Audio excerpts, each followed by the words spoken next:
You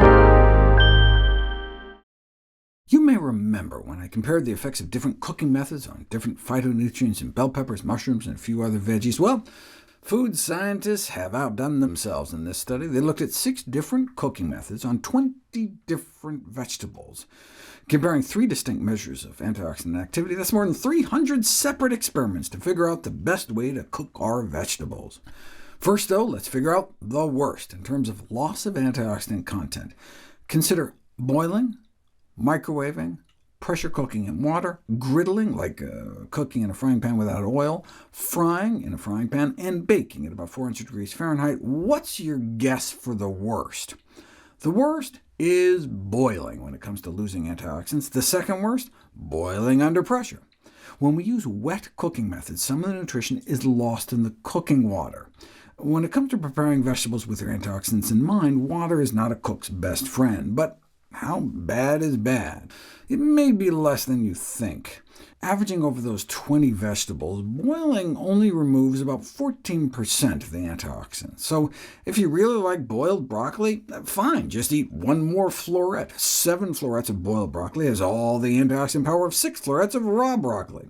So the best way to eat your veggies is really whichever way will get you to eat the most of them, with the exception of frying, which not only adds empty calories, but also toxic byproducts that are produced when oils are heated to frying temperatures.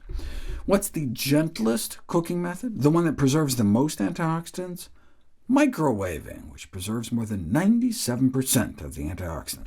One vegetable has antioxidants that can really get clobbered no matter how you cook it, losing up to 75% of its antioxidant capacity. What's the one vegetable that's really best eaten raw? Was it artichoke hearts, asparagus, beets, broad beans, also known as fava beans, broccoli? I hope we don't have to eat raw Brussels sprouts. Cauliflower, carrots, celery, eggplant, garlic, green beans, leeks, corn on the cob, onions, peas, bell peppers, spinach, Swiss chard, or zucchini. The most vulnerable vegetable is the bell pepper. So I try to eat those raw, or add them right at the end of whatever I'm cooking, like pasta sauce, so it really just kind of gets warmed up without really being cooked. On the other hand, 3 vegetables are hardly affected by cooking at all. You could even boil them and still retain nearly all their antioxidants. Can you guess at least one of the 3? They're artichokes, beets, and onions. Boil away. Asparagus gets an honorable mention here. It's pretty much unaffected by any cooking method except frying, so you can boil asparagus too.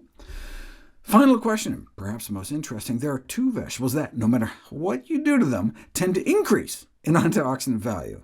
They may become even healthier upon cooking. Which 2 are they? First, the runner-up, green beans. With the exception of boiling and pressure cooking, they actually increase in antioxidant power when cooked, so microwave green beans have more antioxidants than raw. And tied for first, which 2 vegetables nearly always increase in value no matter how you cook them? Carrots and celery. So when we make a nice vegetable soup, we can actually boost their nutrition.